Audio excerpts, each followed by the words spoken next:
Olá, pessoal, bem-vindos ao podcast Além da Nefro. Eu sou a enfermeira Aline Biancamano, especialista em nefrologia. Hoje eu trouxe como convidadas mais 3 enfermeiras, Esther de Oliveira, Ana Beatriz Nascimento, Patrícia Simas. Elas, juntamente comigo, formamos o grupo, a comissão organizadora da Jornada Carioca de Enfermagem e Nefrologia. Então, por favor, meninas, se apresentem. Vou começar com a Esther. Bem-vinda, Esther. Obrigada pelo convite. É um prazer estar aqui falando sobre um tema que eu adoro. Eu sou enfermeira nefrologista e atualmente trabalho no Hospital Universitário Clementino Faraga Filho, da Universidade Federal do Rio de Janeiro. Você, Ana? Agradeço também pelo convite, muito obrigada, minha amiga. Também sou enfermeira nefrologista, anteriormente já fui técnica também de hemodiálise, que foi um motivo pelo qual eu escolhi a nefrologia, né? Também atuando no Hospital Clementino Fraga Filho, da UFRJ. Você, Patrícia? Oi, meninas, obrigada pelo convite, é um prazer estar aqui. A gente está ansiosa para estar falando a beça que a gente fala. E eu sou enfermeira nefrologista, trabalho também com nefrologia de pediatria, sou doutoranda da Escola de Enfermagem Ana Nery e também enfermeira da nefrologia do Hospital Universitário dos Servidores do Estado. Maravilha. Então, Esther, vou começar com você. Eu queria saber como é que tudo começou, né, com a jornada, esse encontro. Eu digo que foi um encontro de almas entre nós. Então, eu queria que você falasse um pouquinho sobre isso. Bom, eu sempre tive comigo um desejo muito grande, Aline, de mudar a saúde através da educação. Eu falo que essa frase assim, é muito emblemática e eu acho que se tornou emblemática para todas nós, né? Porque, de fato, a ideia nasceu com a gente. Eu acho que enfermeiro por si só, a gente já nasce com essa vontade de ensinar o outro, de liderar a equipe, enfim, a gente já tem isso na formação. Então, em algum momento, eu comecei a observar que as pessoas estavam se distanciando das boas práticas, as pessoas estavam se distanciando de todo embasamento científico e a assistência estava caindo em decadência. Para além disso, nós temos também muita carência de eventos científicos para a área da enfermagem e nefrologia. Principalmente aqui no Rio de Janeiro, né? Não, aqui no Rio a gente é muito carente. A gente começou o berço da nefrologia, né? Começou aqui com a gente e a coisa foi se diluindo ao longo do tempo, né? Exatamente. E a gente estava muito carente de evento mesmo. E isso, até porque eu trabalhei em grandes empresas e a gente tinha todo aquele fomento para a educação e isso foi se perdendo em algum momento. E aquela coisinha ficou dentro de mim. Em algum momento, eu conversando com a Bia lá no hospital, porque ela é minha colega, né? A gente trabalha junto. Eu comentei assim, não, a gente precisa fazer alguma coisa, ela também, vamos fazer alguma coisa. E começou, né? Em algum momento, a gente pensar mais, aí convidamos a Michele, eu tive o prazer de convidar você, né? Porque eu fui atrás de pessoas referência, assim, fui atrás de referências, mas não necessariamente referências do Instagram. Pessoas que tinham embasamento científico, que tinham discursos coesos. Então, nós, graças a Deus, temos você conosco, nós temos a Joyce, que infelizmente, né, por conta de agenda não pôde estar presente, a Michele, né, algumas outras pessoas que entraram, mas não puderam ficar. E hoje nós temos um time que está presente em hospitais universitários. Então, assim, nós temos basicamente os principais serviços estão conosco, né? Então temos a Patrícia junto com a gente, temos você, né? Temos a Joyce da UERJ. Então todo mundo abraçou essa causa de uma forma tão carinhosa que hoje nós temos um grupo super forte, né? A jornada veio com esse propósito de formar pessoas para que realmente o paciente seja atendido na ponta com melhor qualidade e com uma segurança aí garantida por nós. Na verdade, todos nós tínhamos um sonho, o mesmo sonho, individualmente, né? E sonho que se sonha só é diferente do coletivo, e quando a gente sonha coletivamente, a gente transforma, a gente muda, a gente age. E querendo ou não, né, o universo nos juntou e a gente percebeu que o sonho era nosso, era de todo mundo. E o pontapé inicial, né, a Esther com a Bia nessa conversa, aí foi contactando todas as pessoas que, sem a gente saber, tinham o mesmo sonho, e acabou se tornando um grande evento carioca, né? A gente começou no passado. E fala um pouquinho, Bia, sobre o evento, como é que começou, começou no passado e como que isso se desenvolveu. Então, como você falou, né? Um sonho em comum que a gente tinha. Eu lembro que a gente fez uma reunião, se eu não me engano, num domingo, somente eu e Esther, já para poder organizar a comissão, sendo que era eu e ela. 7 da manhã de domingo. E aí, assim, Maravilha. ela era presidente, eu era vice-presidente, porque eu não tinha mais ninguém. Então, assim, voto unânime. E aí a gente começou a pensar o que a gente vai fazer, quem a gente vai convidar, entendeu? Foi bem complicado, porque a gente era iniciando, né? A gente estava iniciando, apesar de conhecer pessoas que eram muito experientes, a gente não tinha essa questão do network, a gente não conhecia questões de pesquisar preço, de valores para os espaços, né? Criar espaços que a gente pudesse desenvolver essa prática. Então, assim, foi bem difícil. Tudo no foi início, a vontade né? mesmo, a vontade de fazer que deu foi certo. Foi tudo bem complicado no início. A gente até achou, né, que acabaria não dando certo, que o tempo era muito curto, mas no final, assim, conseguimos. E desses desafios aí do começo, né? Quais você acha que foram os maiores desafios encontrados nesse pontapé, né, inicial, de como dar a visibilidade para o evento, né? Como fazer isso acontecer? Muito difícil patrocínios, né? Porque assim, a gente não tinha visibilidade, apesar de estarmos atuando, né, muito bem nos hospitais, a gente não tinha visibilidade pelo Instagram, pelas sociedades, então a gente teve que correr atrás, né? E eu lembro muito que a Michele precisou entrar em contato, solicitar, mandar e-mails, Esther também, e aí essa parte foi mais difícil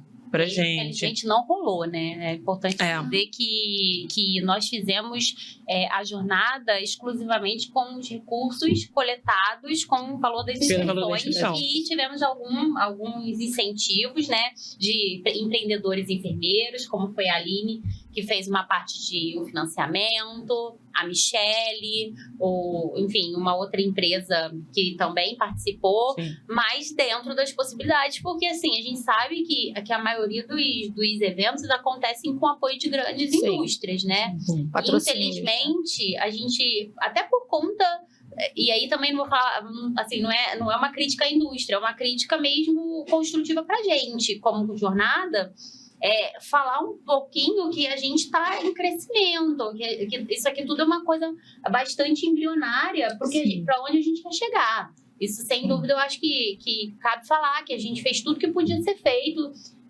mas isso foi um problema sério. A gente teve um problema de financiamento que realmente impossibilitou que nós fizéssemos mais coisas. Algo até mais, né, grandioso, isso, de trazer outras parcerias, né? Um espaço maior. Um espaço maior, e a gente percebeu, né? Fala um pouquinho, Patrícia, sobre essa coisa do espaço, né? Porque, na verdade, quando a gente...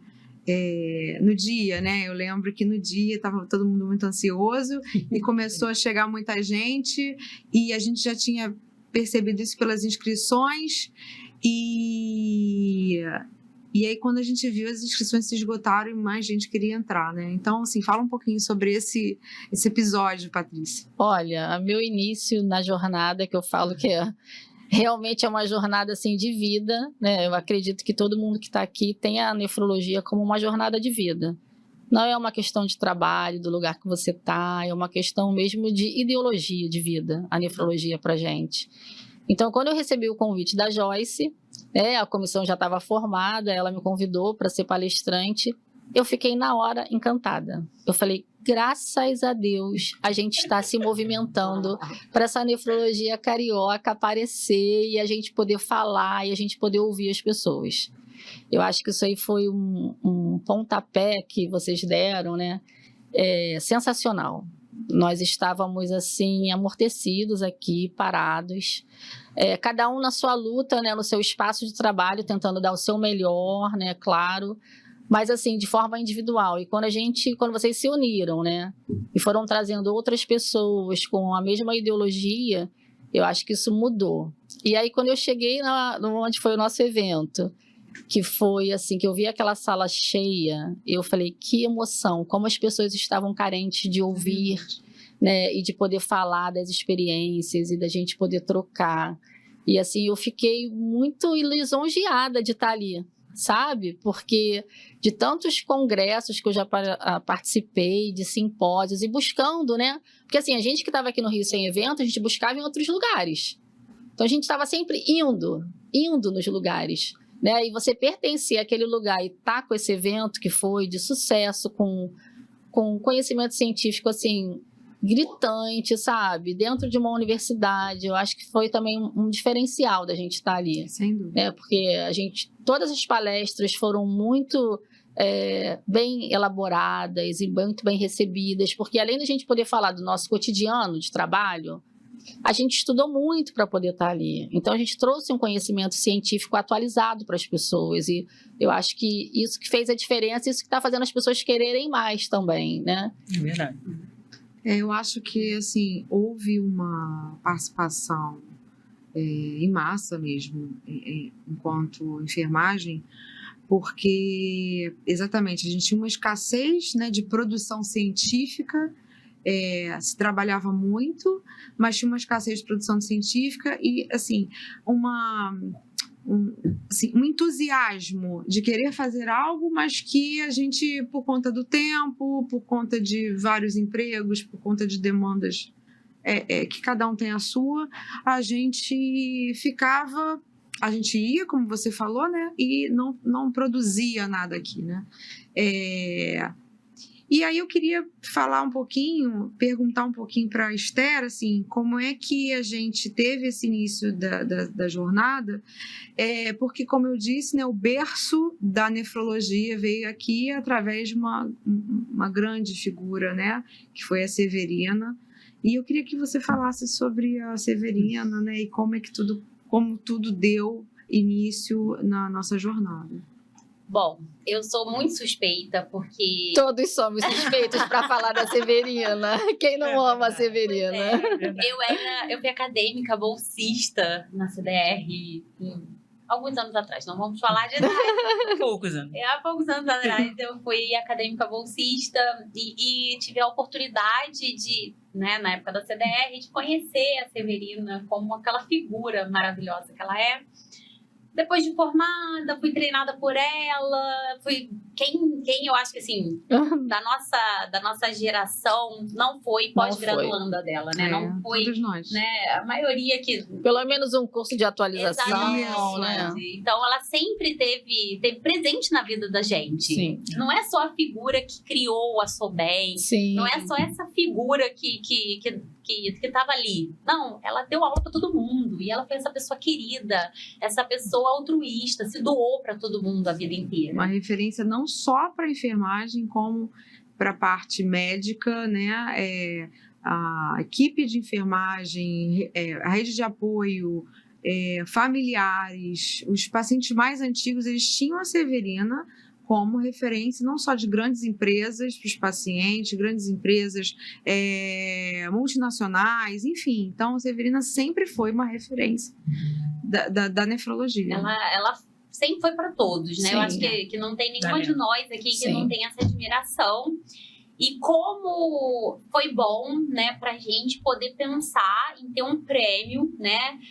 Que inclusive eu liguei para ela e pedi autorização para que o prêmio tenha o nome dela, porque eu acho que a maior homenagem que qualquer uma de nós pode receber é um prêmio Severina Barbosa.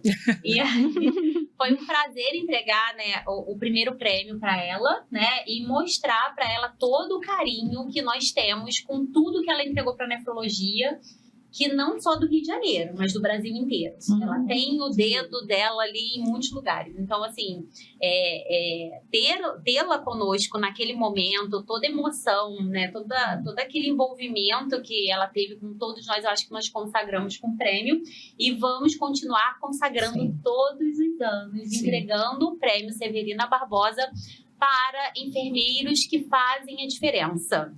E enfermeiros que fazem a diferença, a gente entende que tem muita gente na ponta que é muito bom, né? Mas essa pessoa precisa ser boa e ela precisa ser tecnicamente boa. Ela precisa entregar o que é bom para o paciente. E aí, eu acho que todos nós conhecemos enfermeiros que a gente ama de coração. Sim. Né? A gente, inclusive, está falando sobre isso mais cedo. Mas ela precisa se atualizar, ela precisa estar na frente, ela precisa ter uma técnica baseada em evidência. Ela não pode fazer uma coisa replicando algo que alguém ensinou. E eu acho que isso aqui é o que muito nos junta, né? E nós falamos muito sobre isso o tempo todo, né? Quando nós observamos que a técnica está muito longe da evidência, isso preocupa a gente. E é por isso que eu acho que a gente está aqui. E a Severina, apesar de ter sido essa figura tão emblemática de carinho, de coração, ela foi uma pessoa que trouxe muita evidência. Sempre fomentou muito conhecimento. Sempre fomentou conhecimento. Então, eu acho que, baseado nisso, é que o prêmio sempre vai para... Assim, vai ser importante a gente dar o prêmio para pessoas que estejam ali envolvidas nas evidências. Engajada nessa curiosidade epistemológica, né? De conhecer, de aprender, e de também replicar o que você aprendeu. Acho que é importante isso. Assim, essas pessoas, elas também têm esse dom, né? De ir lá, estudar, buscar, através de congresso, através de reuniões científicas, de qualquer forma que seja. E assim, isso depois reproduzir na prática dela e as outras pessoas acabam indo por esse mesmo caminho, né? Acho que é isso que é importante também a gente pensar. Sim, a gente sabe que em eventos científicos, né, como não somos prescritoras, né, isso dificulta um pouco, às vezes até desanima, né, de você participar, os recursos nossos são escassos, né, e você estica daqui, estica dali para você pagar uma passagem de avião, pagar o congresso, estadia, enfim, a gente sabe que é complicado. E a gente precisa desse estímulo de conhecer, de se atualizar, para que a gente faça um esforço, para que a gente possa se enveredar por essa via da ciência, né? E eu acho eu queria que você falasse, Bia, sobre isso. Eu acho muito profícuo a gente fomentar a pesquisa aqui e perceber o quanto que isso está... É importante na nossa prática, porque é isso que você falou, Esther. A gente faz uma prática, mas por que aquilo está acontecendo? Por que você funciona uma fístula dessa maneira? Ou por que você tem determinada conduta na prática? De onde você está tirando isso? Por que o exercício da fístula para maturação é de um jeito e não é desse, dependendo da localização da fístula que foi confeccionada, né? Então, fala um pouquinho disso, Bias, para a gente... Nesse ponto, eu ia até falar sobre essa questão, né? A Nefro, a jornada, ela foi voltada para enfermeiros. Essa é a parte que é interessante, porque a gente acaba indo muito para congressos médicos, né? Infelizmente, e não tem uma parte voltada para o enfermeiro.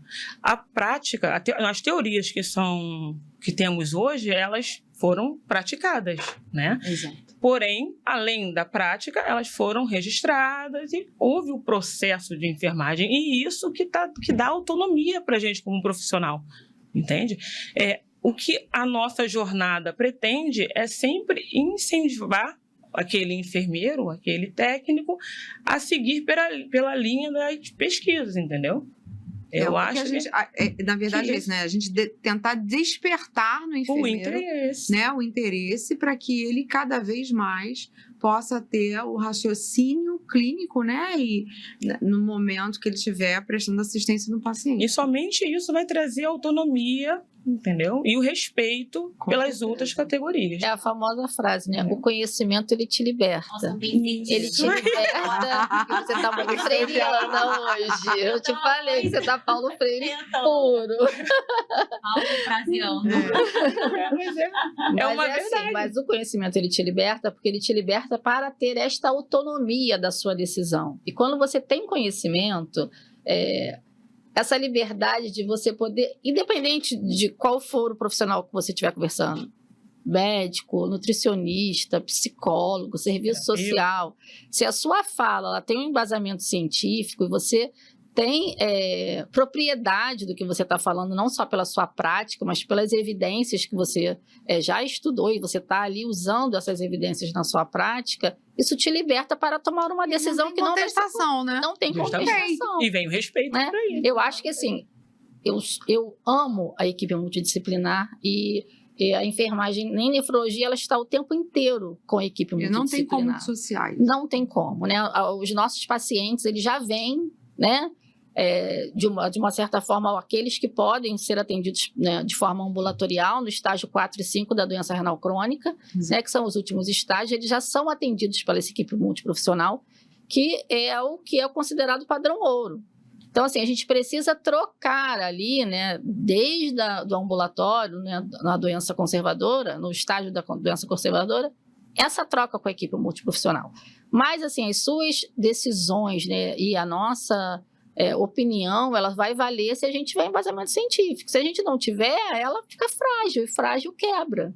E aí não avança, né? Sim. Eu acho que a jornada, ela tem esse lado de despertar, né, essa curiosidade das pessoas participarem e aquelas que foram por curiosidade estarem ali ouvindo um conhecimento atualizado, diferenciado, que desperta, né, daquele comichãozinho para ela depois ir poder buscar mais coisas. Porque a jornada, a nossa, foi uma experiência ótima, a gente quer expandir, mas foi um dia, né? Um dia ou dois que transforma a pessoa, mas ela dá o primeiro passo para essa transformação.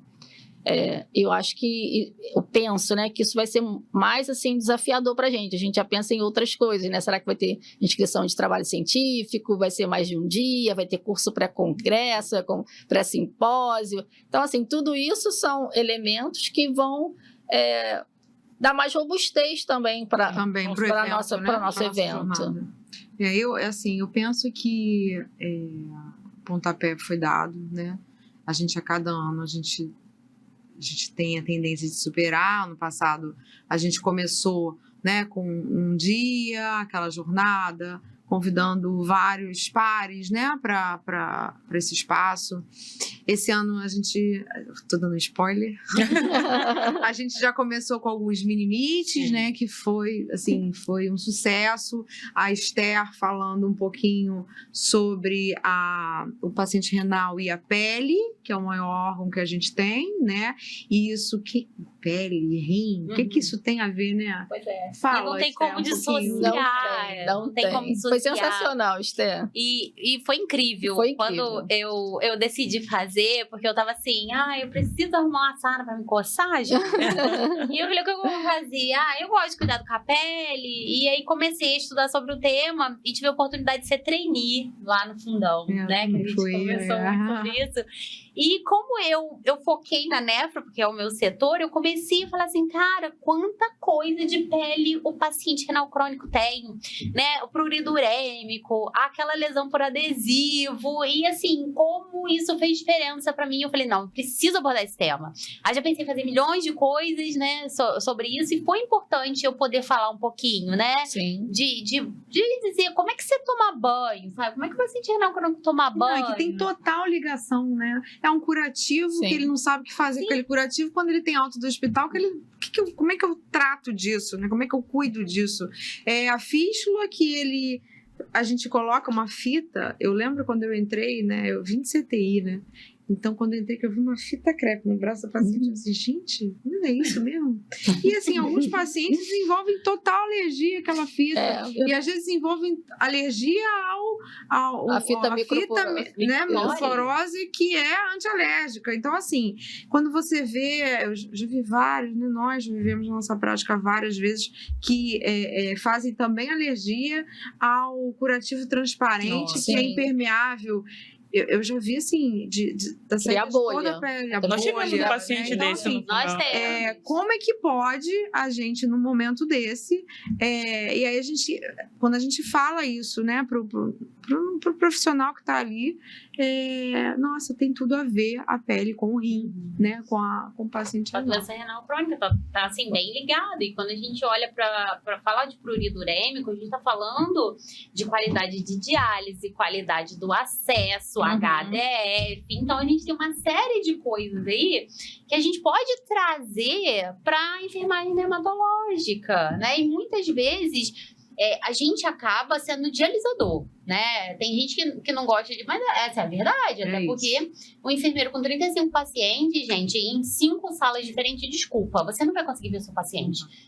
Muitas vezes, e aí dependendo do serviço, por exemplo, o enfermeiro está com 35 pacientes, 40% de pacientes com catéter e ele é a única criatura na clínica que faz os curativos. Então, ele passa o dia inteiro fazendo curativo de catéter, ele tem que evoluir, ele tem que lançar no sistema, ele tem que pedir...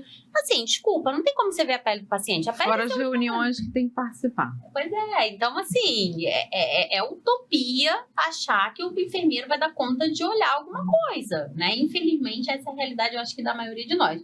E aí, quando a gente olha para essa pessoa, ela ainda vai se distanciando da prática baseada em evidência. Porque eu não tô dizendo, assim, a gente já falou isso mais cedo, né, aqui na recepção, a gente estava conversando sobre isso. Você não precisa ser mestre, você não precisa ser doutor para ter sua prática baseada em evidência. Você tem que estudar o mínimo ali para saber o que você está fazendo com, e ter um pensamento crítico. Na verdade, isso assim, a nossa união, né? Aquela coisa, se desperta líderes, se desperta o pensamento, porque assim, você é uma liderança, querendo ou não, o enfermeiro sempre vai ser uma liderança. Ele não precisa ser coordenador, mas ele é uma liderança da equipe de enfermagem, liderança do espaço que ele está ocupando. Então, quando... Os pacientes enxergam o enfermeiro como uma liderança naquele espaço. Total, né? Porque você está ali todo dia, você conhece a todos, você... Assim, na verdade, eu percebo muito, né? Assim... sempre trabalhei com o SUS, né? Eu sou formada há 28 anos e 25 tratando de paciente com doença renal crônica. E sempre trabalhei muito com crônico. Comecei a minha vida com beira-leite, como eu disse no episódio 1, e fui para o crônico e eu me apaixonei. E quando a gente estava falando, né, você até falou bem, né, trabalhar muito com a equipe multiprofissional e a gente trabalhar essa linha de cuidado integral ao paciente desde que bom que seria se todos os pacientes tivessem o acesso desde do estágio 2, 3, 4. Vamos confeccionar fístula e não precisar colocar um catéter, né? Então, infelizmente, isso não acontece com a maioria dos pacientes, é a grande minoria. E se a gente tivesse oportunidade de fazer orientação, porque o enfermeiro, por si só, ele é educador, ele é orientador, ele é líder, ele está ali na linha de frente. Então, quando você percebe isso e tem bom, eu sou realmente o líder e através da minha fala as pessoas vão seguir como exemplo, justamente, seja de bom ou de ruim. Então que possamos ser bons exemplos na prática, né? Principalmente que é aquilo que a gente sempre fala baseado em evidência, porque se você vai para uma linha de cuidado, você tem que ter alguma coisa que embase aquela sua prática. Então, se você está exemplificando, ou duplicando, ou replicando algo que você escutou, então, né, não é por aí. E aí, por isso eu pergunto para você, Patrícia, pode falar.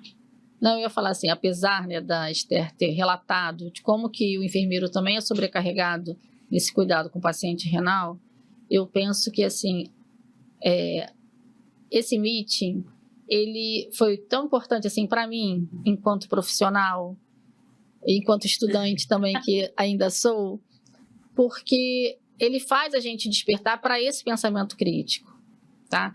E, assim, apesar de eu já ter também 25 anos na nefrologia, e a gente cuidar da pele, a gente orientar sobre a pele, eu nunca tinha feito essa ligação científica entre uma coisa e a outra. E quando você trouxe os artigos falando, né, todos os trabalhos, eu falei, gente, a gente faz dessa maneira, mas assim, eu não tinha lido um artigo dessa área da dermatologia voltada para o paciente. Eu acho que ainda é uma área carente, Acho que as pessoas vão embora, pessoal, vamos embora pesquisar sobre isso. Vale a pena, Vale a pena. Enorme Sim. pra gente. Sim. Porque não, são poucas as associações que fazem, né?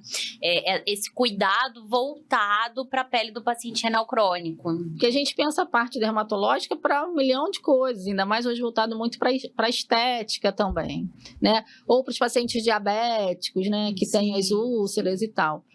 Mas ele está intimamente ligado com o paciente renal. Então, assim, isso também me fez despertar. Eu falei, nossa, assim, quanto que a gente pode expandir o nosso conhecimento para as outras áreas e de uma maneira, né, bem científica mesmo, baseada nos artigos, né, nos estudos, na nossa prática.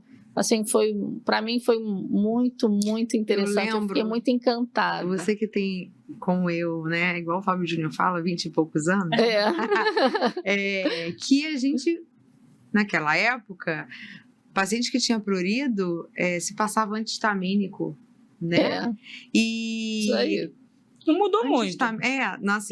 Assim, a prática, isso já tá caindo por terra, Sim. mas assim, como é que você... Aí eu ficava perguntando assim, mas por que antihistamínico, né? E aí as pessoas davam... Resolve só a consequência, não a causa, assim, né? Mas por que aquele paciente está se coçando insistentemente? E assim, nunca ninguém parou para pensar isso, que a gente vive falando, né? Essa questão, vamos procurar o fósforo. O momento do fósforo. Mas aí você ficou no fósforo, né? Sim. Não, então, Porque, pois é. assim, a do antihistamínica, a histamínica. Fósforo aí agora alto, virou diálise. fósforo alto. Aí você olha o fósforo do cara, ele tá com 5 de fósforo. Então, tipo assim, não é isso, mas ele continua coçando. O que pode ser? E aí você tem uma imensidão de coisas. Você vai ver a qualidade da diálise, da diálise do paciente, você tem que olhar o desinfetante da cadeira, Exato. você tem que ver a roupa que ele tá usando. E aí eu vou dizer, gente, a gente observa tanto alergênico, porque assim, nós fomos criados pra quê? Pra andar peladinho, né? E pra comer o quê? Capim, a planta, que a terra nos dá. Ou que a terra nos dá, o mar nos dá, a fruta. Uhum. E aí, tudo que a gente bota pra dentro, que em algum momento... E aí, gente, não tem nenhuma falácia nisso, pelo amor de Deus, né? Não me interpretem mal, mas tudo que a gente bota pra dentro é meio inflamatório, né? A gente não foi feito pra botar nada pra dentro da gente, né? Então, leite não é inflamatório. Então, assim, mas tudo que a gente bota pra dentro, o paciente tá com catéter, ele tá com plástico dentro dele. Isso, em algum momento, pode ser alergênico. E ele pode fazer, sim, um prurido sistêmico por conta do que a gente bota nele, até no contato com a pele, né? Então, às vezes, a gente cai por terra o antihistamínico, a gente observa já que o paciente já tem um fósforo mais controlado, porque a gente, de fato, observa que os pacientes estão dialisando melhor, né? A gente tem carbonato de cálcio aí e acetato de cálcio mais disponível para o paciente, é mais barato para manipular e tudo mais. Então, os quelantes estão aí muito, muito mais disponíveis para eles. Então, a gente observa que realmente o paciente está melhor controlado. Então, o prurido não necessariamente vem daí, né? Sim. Então, pode ser uma coisa com a pele, mas é aquilo, né? Muitas vezes a gente não foi estimulado a pensar na questão dermatológica, né? Assim como a gente precisa ser estimulado para POC, assim como a gente precisa ser estimulado por um monte de coisa que a gente tem habilidade, que o nosso conselho permite e a gente não consegue fazer. E a gente né? se trava. A gente se trava totalmente. A gente se trava até porque existe essa coisa, né, do enfermeiro ser subordinado e não... Essa cultura, né? Então é bem cultural mesmo, né? Então a gente acaba se travando e não evolui, não avança nas práticas e, assim, você está embasado? Você sabe o que você está fazendo? Você sabe o que você está falando? Vamos adiante. Eu costumo dizer que a diálise... engraçado que agora eu estou com um grupo que eu estou ensinando verdadeiramente, eles nunca entraram numa clínica de diálise, eles não sabiam o que era terapia renal substitutiva, e eles ficam muito sedentos por saber montar a máquina. E aí eu falo assim, isso aí é o que menos importa para você. Enfermeira, é verdade? Porque... eu falo, né, de criar até um meme, né, despincem a linha arterial. Como é que você sabe que um acesso está funcionando de forma eficiente. Como é que você vai botar um fluxo de bomba ali 300, está com fluxo efetivo de 300? Você sabe evidenciar isso na máquina? Você sabe avaliar o acesso do paciente? Você sabe se ele está dando um fluxo bom, se ele estiver com catéter ou uma fístula? Você puncionou da forma correta? De onde veio essa forma correta? Como é que eu sei qual é o lugar que funciona? Como eu sei, o catéter está invertido? Alguém já parou para pensar porque fazemos exames mensais nos pacientes, mas alguém já foi lá para avaliar a ureia pré e pós, a creatinina, a ferritina, o TGP do paciente, fosfatase alcalina, assim, isso tudo tem uma relação tão grande com a pele que a gente fala só do fósforo e do antihistamínico, né? Eu falei assim, não, evoluiu o antihistamínico, o fósforo, assim, você está adequando a diálise a esse paciente? Esse paciente tem uma condição de punção, porque eu falo muito, né? O acesso vascular para mim é uma coisa rica, porque eu fico assim, fístula, você sabe funcionar uma fístula, ok. Mas eu não tenho que saber funcionar a fístula tem que ser uma fístula boa para ser funcionável. Exatamente. Por todos. Eu não quero ser salvadora de ninguém, né?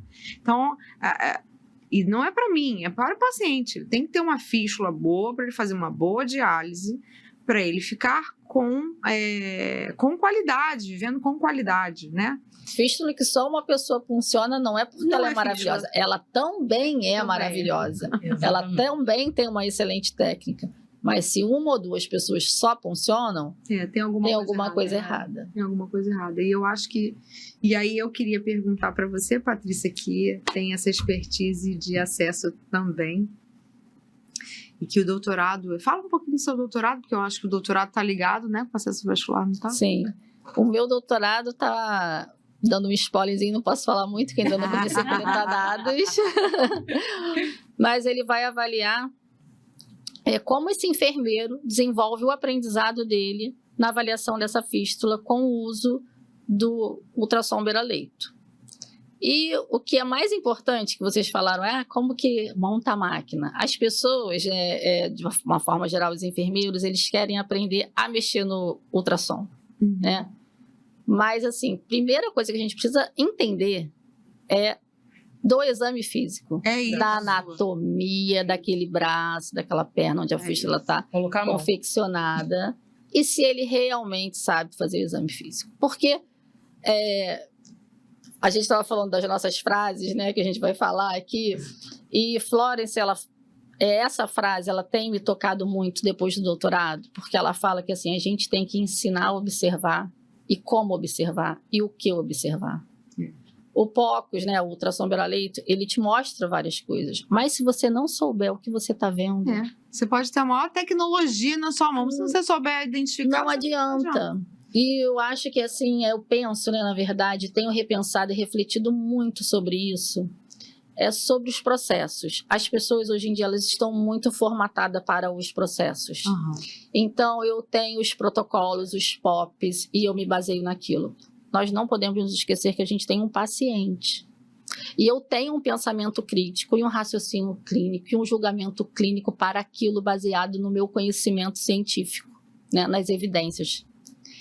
E o mais interessante é isso. As pessoas focam, quando a gente vai falar de treinamento com avaliação de fístula com ultrassom, as pessoas só pensam que vão chegar lá e vão precisar aprender a mexer no maquinário. Esse é o último. Mas se você não souber a anatomia dos vasos e realizar todo o exame físico, você perde tudo já no início. Então, eu penso que isso é o mais desafiador do meu doutorado. Essa ansiedade que as pessoas, né, os meus participantes da pesquisa, que serão os enfermeiros, de ter contato com o maquinário e, de repente, eu ter uma fragilidade nesse exame físico. Então, o nosso objetivo, assim, eu e minha orientadora, professora Juliana Faria Campos, maravilhosa, um beijo para ela, ela é sensacional, realmente. O nosso objetivo é avaliar essa curva de aprendizado do enfermeiro, mas proporcionar para ele também esse conhecimento, né? Se ele já tem, para que ele se atualize, para aqueles que têm de forma fragilizada, que eles desenvolvam essa competência, né? não só as competências técnicas, mas todas as competências que são desenvolvidas na avaliação, né? Você é uma entendedora também do assunto, dá aula sobre isso, e você também, com certeza, fala não só sobre a punção em si, né? Antes da punção, o que a gente precisa ter até lá? Então, eu acho que assim, isso vai ser... É uma satisfação para mim fazer meu doutorado, porque eu estudo o que eu amo fazer, eu estudo o que eu faço. Então, assim, eu estou muito feliz com isso. É muito satisfatório poder fazer. Sim, sim. Nós tivemos um grande mestre, que foi o Dr. Petian, né? Nos ensinou muito, né? A gente aprendeu muita coisa. Isso, né? eu tive o privilégio de trabalhar numa clínica onde ele era referência. Eu acho que ele foi referência durante muitos anos de muitas clínicas aqui no Rio. E a gente era muito feliz com as fístulas que ele fazia. Fístulas que duravam 15, 20, 25, com as orientações que ele deixava nos acessos, desenhava tudo tão bonitinho e era tão assim... Pelo menos assim, a minha experiência com ele foi sempre muito feliz. Sim. E assim, ele fazia fístula nas crianças que eu dializava. E era um diferencial. Eram assim, perfeitos. Você tinha certeza do que você estava fazendo. E tinha uma troca boa. Ele chegava e colocava ali, se você tivesse dúvida, você entrava em contato. Não, sim, isso. E numa época que a gente não tinha ultrassom, mas tinha exame físico. Sim, exato. E é isso que faz a diferença, entendeu? Não, eu vejo, assim, quando eu dou aula, né, a Bia pode falar, quando eu dou aula sobre acesso vascular, que eu ensino, né, a olhar o paciente como um todo e olhar o membro, e fazer a palpação. E não ter aquela coisa do livro assim, em quantos dias, aquela pergunta de prova, quantos dias você pode funcionar uma fístula? Depende. Aí eu sempre falo, depende. Porque cada braço é um braço, cada paciente é um paciente. E você dar um passo para trás e falar que você não, pode ser até o detentor do saber, você achar que você mas assim, o braço não é seu. E é isso que eu sempre falo, assim. Na minha profissão, eu aprendo muito mais do que eu ensino, com o paciente principalmente, né? Eu acho que o amor que nos une pela nefro, isso até chega a me emocionar um pouco, porque é você perceber o quanto que é sofrido. Porque quando o paciente adoece, né? O paciente adoece não só ele, mas a família inteira. Sim. Porque a partir daquele momento, tudo muda. Como ele vai dialisar, quem vai levar, como vai fazer, independente da terapia, da modalidade, Sim. seja diálise peritoneal, seja hemodiálise, seja no tratamento conservador, onde ele também é muito restritivo, seja no transplante, enfim... Essas modalidades, elas precisam da união e da rede de apoio. Sem isso, eu vejo que o tratamento São as necessidades sociais de saúde, né, que ele tem. Então, e eu acho que a coisa mais importante é a gente saber escutar o paciente, ter aquele olhar atento e a escuta atenta. Porque você vai funcionar, você vai pegar a agulha, já funciona. E eu lembro que... eu sempre ouço muito o paciente, né? E eu sentava assim, enfermeira, posso falar? Claro, o braço é seu. Ele disse, não, é porque eu acho que é melhor a senhora funcionar assim, botar a agulha assim, eu vou botar do jeitinho que você falou. Porque esse é o jeito, melhor jeito para você. Então, assim, eu queria, Esther, que você comentasse sobre isso, assim, a gente escutar o paciente, o quanto é importante a fala dele na nosso cuidado, na nossa assistência, né? Como isso nos ajuda. E eu acho que depois que a gente... obviamente que quando a gente começa, né? A gente começa muito incipiente, mais imatura, e os anos vão passando, você vai adquirindo maturidade, né? Fala um pouquinho disso pra gente. Enquanto você estava falando, eu estava pensando numa frase que eu costumo dizer, que o paciente é dono do braço, né? Então, sim. O que a gente costuma ver, né? Um paciente de 30 anos que tem uma fístula há 10 anos, ele tem aquela fístula há 10 anos. Dorme e acorda com ele. Dorme e acorda com ela. Então, fala assim, cara, você é dono do seu braço há 30 anos. Quem melhor do que você para conhecer seu braço do que você mesmo, né? E aí, por isso que eu sou uma fanzaça da autopunção, né? Porque eu acho que a pessoa sabe ali onde está introduzindo. Eu sou fã de duas coisas, né? De buttonhole, me julguem. Eu tenho um estudo sueco que fala sobre qualidade da punção pro buttonhole, né? Desde que você faça direito, com cuidado, com toda a técnica correta, é uma técnica maravilhosa. O arroz com feijão é bom também. Sim. E a tecnologia é boa também. Pois depende de como pra você faz, né? Pra quem, né? Quando a gente olha para os países nórdicos, eles de fato, eles não dão jeitinho brasileiro igual a gente tá acostumado, o latino tá acostumado. Então a gente vai ver realmente que muitas técnicas que exigem né, que seja muito rigoroso com técnica, a gente não vai conseguir fazer com que ele seja ok, né? Então, quando a gente vai para países nórdicos que são muito mais adeptos, né? Aquela questão de técnica, de processo, enfim, de protocolo, a gente vai ver que a técnica realmente sobrevive e é eficiente, né?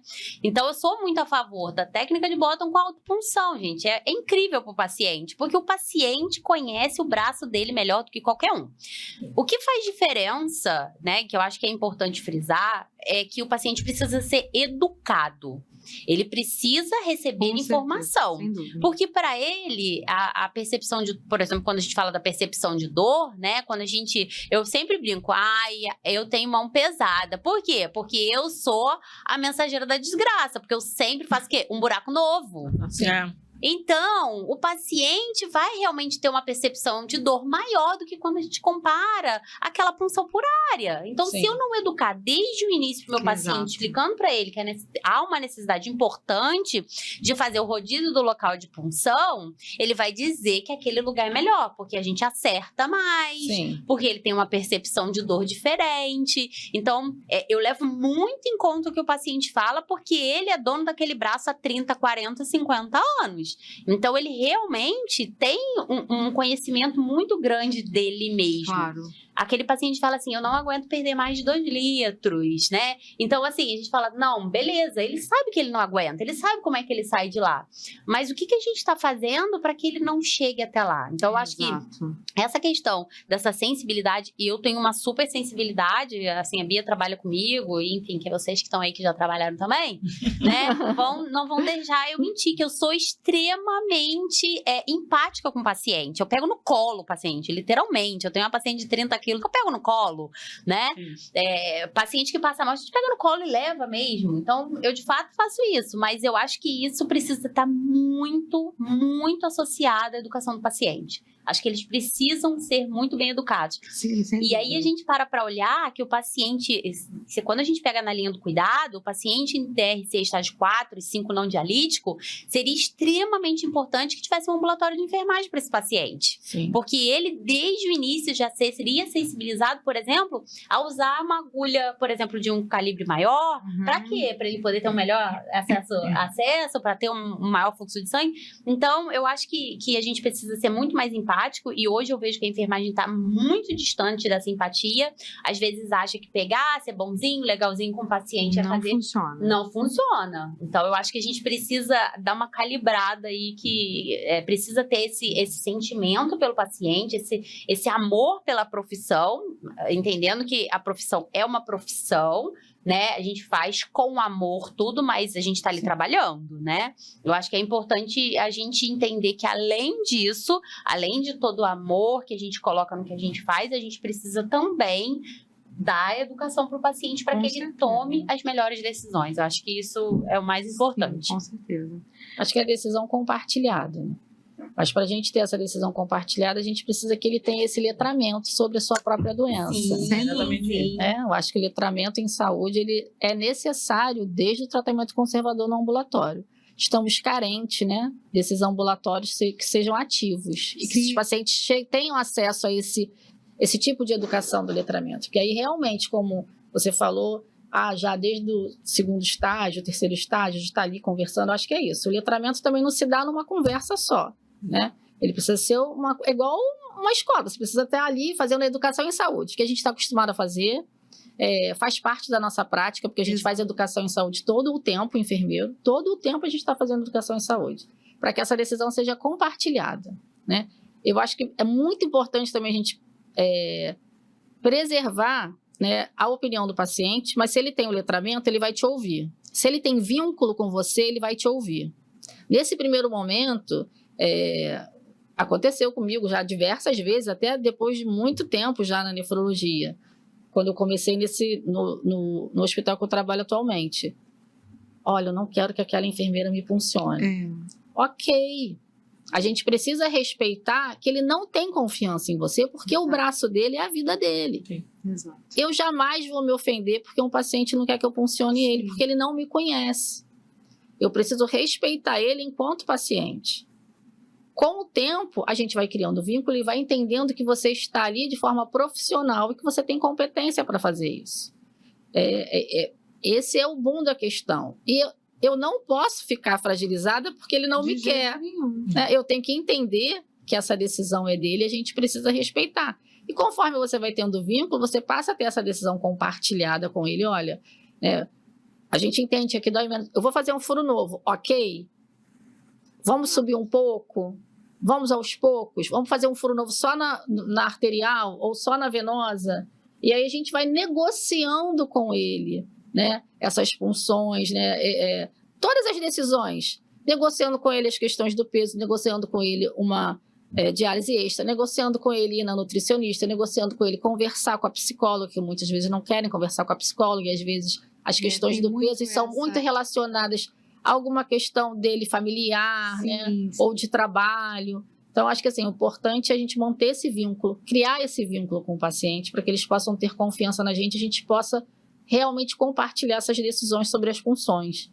E evoluir. E o letramento em saúde... Sem dúvida, é o mais essencial. importante. Eu tive uma grande oportunidade, né, de fazer um mestrado fazendo ambulatório e tratamento conservador com paciente, né? E eu escolhi esse tema porque me incomodava, me inquietava muito o paciente entrar para a diálise, ele colocar um catéter, ele não saber, a evolução da progressão da doença renal era tamanha, ele chegava lá e ele não sabia de nada, né? Botaram um catéter, vai ter que dialisar 2, 3, 4 horas, 3 vezes seguidas e eu vou ficar internado, ou eu vou para casa. E aí, eu vou comer o quê?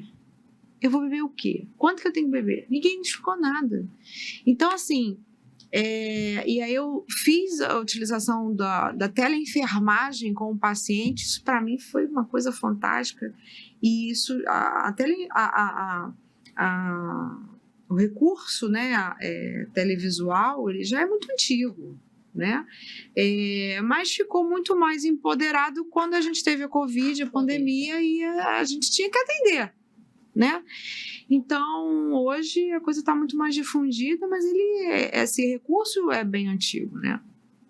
E começou lá nos Estados Unidos com a Associação Americana, né, de Enfermeiros, e que começava a fazer orientação de toda a linha de cuidado do paciente, principalmente no tratamento conservador, não só para o paciente renal, mas em todos os outros aspectos, né? Principalmente os cardiológicos, com eletro, passando o eletro por audiovisual, para o médico avaliar um eletrocardiograma, enfim. Então, assim, é muito antigo e essa prática foi difundida mais por conta da pandemia. Então, eu fazia a consulta presencial, né, com pesagem, com as orientações e eu avaliava junto com a nutricionista como era diariamente, né, fazia a visualização, né, de pelo menos um dia. Então, assim, de 2 dias sequenciais, né, eu ficava avaliando eles por 2 meses.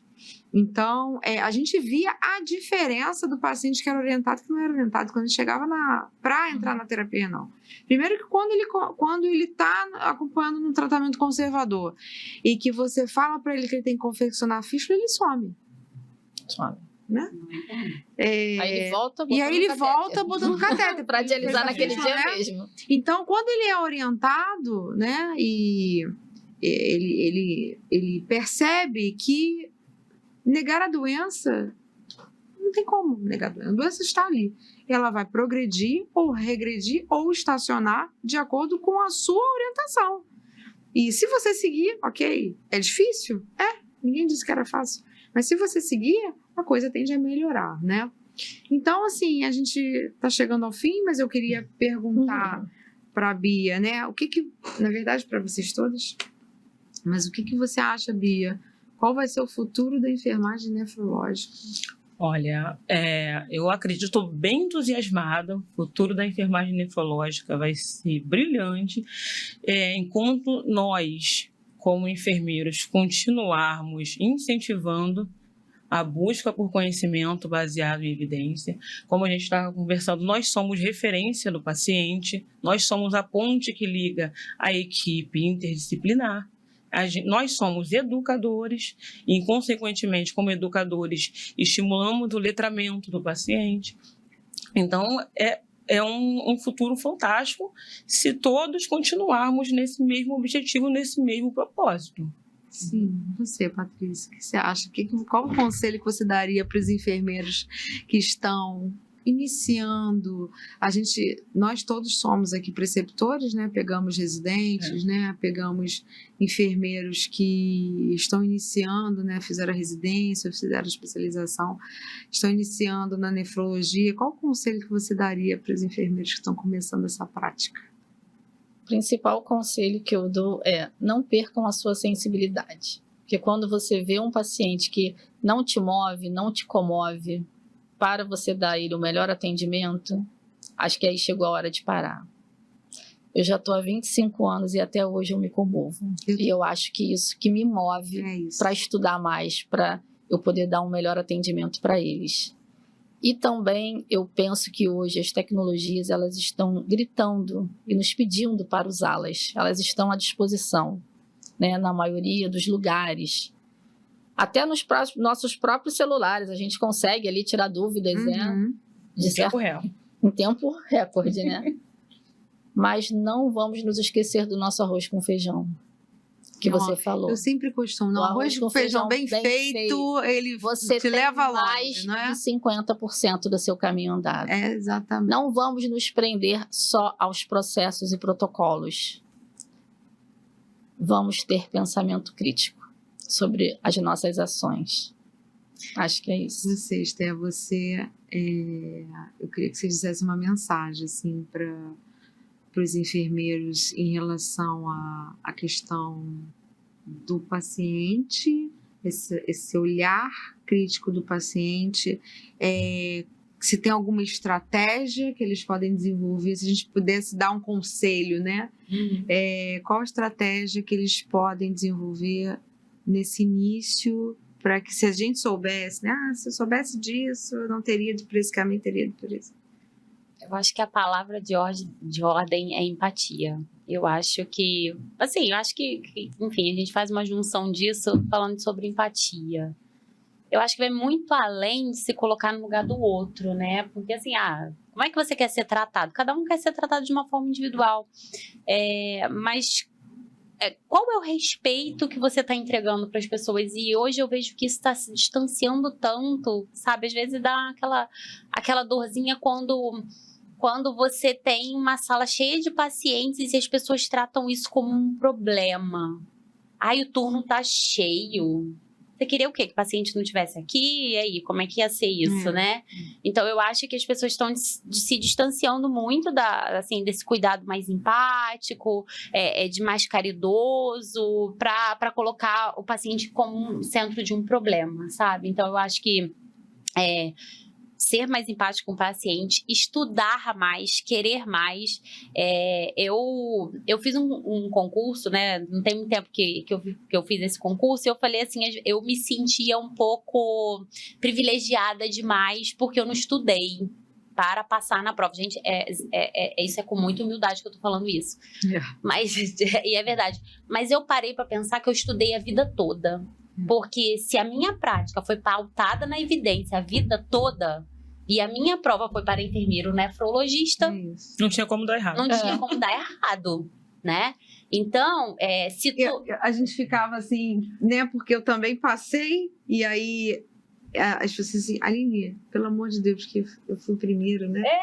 E aí falaram assim, Aline, você passou, não sei o que. Eu falei assim, aí eu assim, mas você estudou pra caramba. Aí eu ficava até com vergonha de falar assim, não estudei. Então. Mas assim, quer dizer, eu estudei.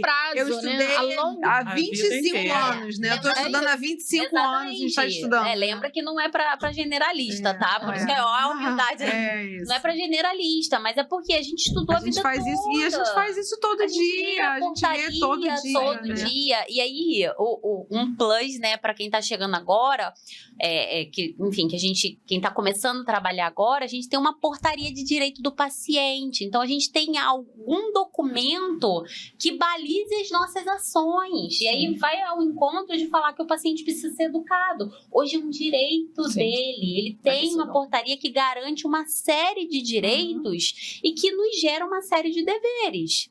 Então, fica muito mais fácil pra gente, aquela linha cinza que existia entre o que era direito, o que era dever entre nós, essa relação entre profissional e paciente, ela já está bem estabelecida. Mas eu ainda sou a favor do arroz com feijão.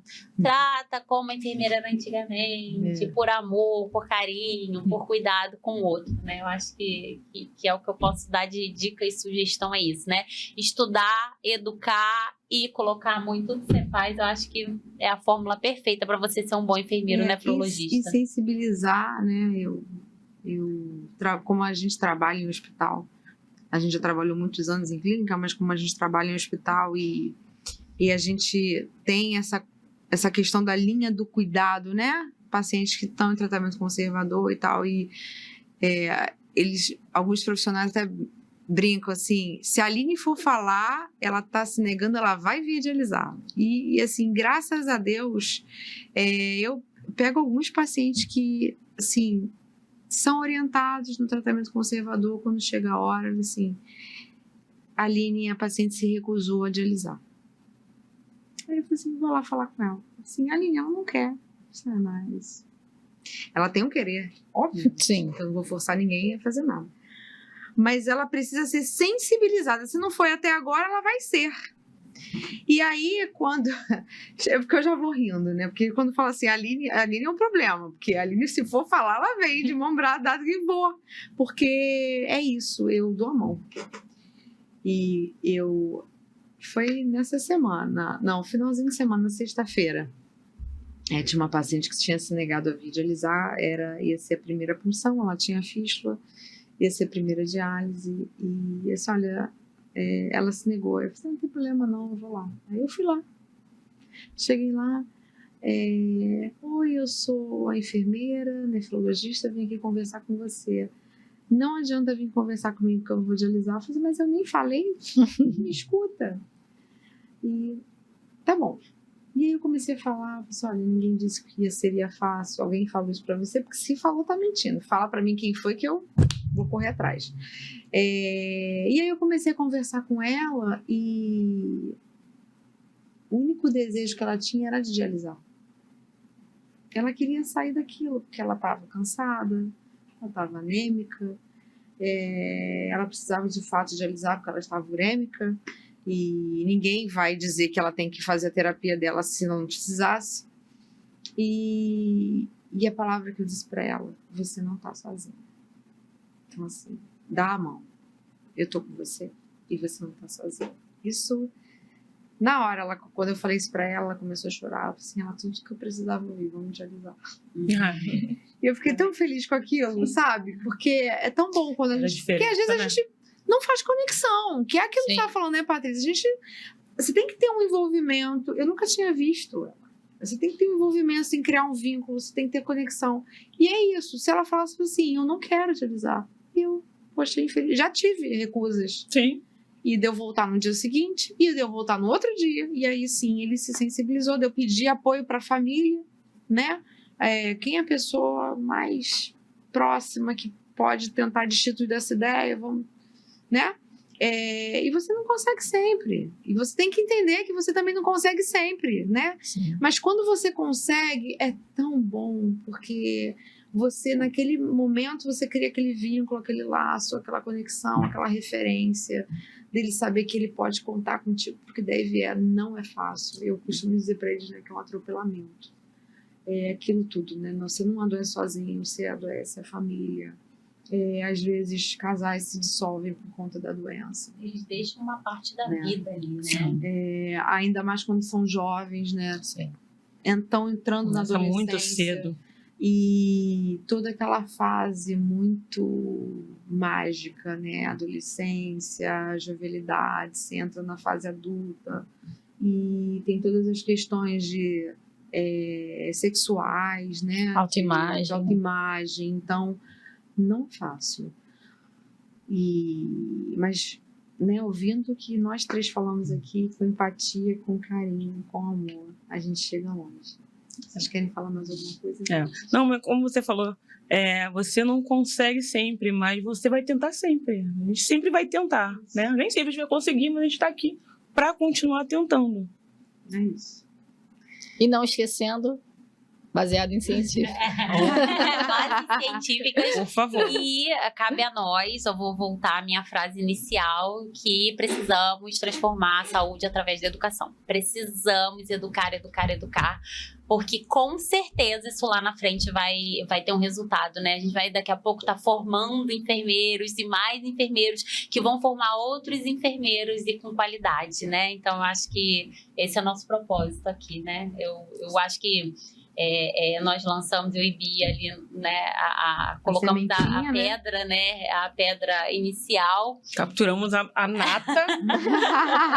Graças a Deus, a nata. Exatamente. E, enfim, eu acho que foi baseado nisso, né, para realmente levar uma qualidade melhor, até porque um dia seremos nós, né, então a gente precisa pensar minimamente, eu falo assim, minimamente que os egoístas pensem em si, que em algum momento eles vão precisar de alguém, né? Eles vão precisar de alguém. Então, vamos dar um spoiler, né, pessoal? Nosso evento vai ser em novembro, né, de 2026. Nós já estamos nos preparativos. A Michelle é nossa presidente deste ano, né? Infelizmente, enfim, ela teve alguns contratempo e não nossa, ela teve um dia que foi noite. Um beijo, Michelle. Um beijo, Michelle. Obrigada, enfim, pela parceria. Mas nosso evento está marcado aí para novembro. A comissão, né, é formada por pessoas maravilhosas que estão super engajadas, né? Então, nós temos aí bastante coisa boa. Temos outros mini-meetings para acontecer até lá. Dando spoiler, nós temos um falando sobre POCOS, que a Patrícia está muito, muito ciente do tema, está muito sabida, então vai dividir um pouco do conhecimento dela com a gente. A gente vai falar também um pouquinho sobre empreendedorismo, né, no enfermeiro nefrologista. A gente está com um plano bem legal aí de trazer uma pessoa bastante importante para falar sobre consulta de enfermagem, tantas coisas que a gente pode fazer, inclusive voltado para nefrologia. Né? E o evento coroando, que realmente é a jornada em si. Nós tivemos um curso de suturas que foi sensacional. Foi um momento riquíssimo, que assim, eu como aluna foi excelente. Acho que muita gente já fazia sutura na prática clínica, mas sem qualquer embasamento, aquela que o médico ensinou lá, mas a gente não tinha embasamento. E a gente sabe que pelo nosso código de ética a gente não pode fazer procedimentos aos quais nós não somos habilitados. Então as pessoas que estão fazendo e não tem uma habilitação formal, elas estão às margens aí do que o nosso conselho legisla. Então foi um momento que nós demos a oportunidade, né, das pessoas fazerem esse curso com uma qualidade sensacional. A Lilian foi importantíssima, falou muito sobre o tema, principalmente além do conteúdo técnico sobre sutura mesmo, ela falou bastante das nossas competências, o que a gente tem legislado a nosso favor. Então, acho que foi muito importante esse momento. Teremos um novo mini-meeting sobre sutura, então a gente tem outros momentos aí, e entre outras coisas que a gente está para trazer, isso aí já é o que está mais ou menos já encaminhado, né? Tá? Mas, enfim, vamos trazer novidades, aí você vai ajudando, né, Aline? Eu acho que foi muito importante, assim, queria agradecer aqui nesse momento final pela oportunidade de dar visibilidade para a jornada, né, como um momento super especial para todas nós, e eu acho que para a nefrologia carioca também, eu acho que você está coroando com essa oportunidade de nos dar essa fala aqui. Na verdade, o primeiro episódio, né, quem viu, eu me apresentei, falei um pouco de mim, porquê desse podcast, e exatamente isso que você falou, a questão da visibilidade, não só para o enfermeiro, mas para nossa profissão, para nossa especialidade, para a gente levar conhecimento com qualidade, de um modo simples, de palavra fácil, para que o profissional entenda, para que o paciente entenda, para que ele possa sugerir novos. O que eu tenho dúvida? E assim, a gente é muito acessível. A gente hoje tem 175 mil pessoas fazendo terapia renal substitutiva e, como eu disse, né, é uma doença silenciosa que quando você vê, você já está cometido e infelizmente não tem mais como regredir. E então, assim, são informações para que a gente possa fomentar, difundir a nossa especialidade, difundir a forma de prevenção, enaltecer a nossa prática baseada em evidência, voltar mais para a ciência, para os nossos pares, né? E para quem ainda não sabe, um exame de urina simples e a dosagem sérica da creatinina é a prevenção de tudo. Então, se você não dosou, dose sua creatinina. E é isso, meninas. Muito, muito, muito obrigada. Eu fiz questão de trazer vocês depois do primeiro episódio que foi falando sobre mim.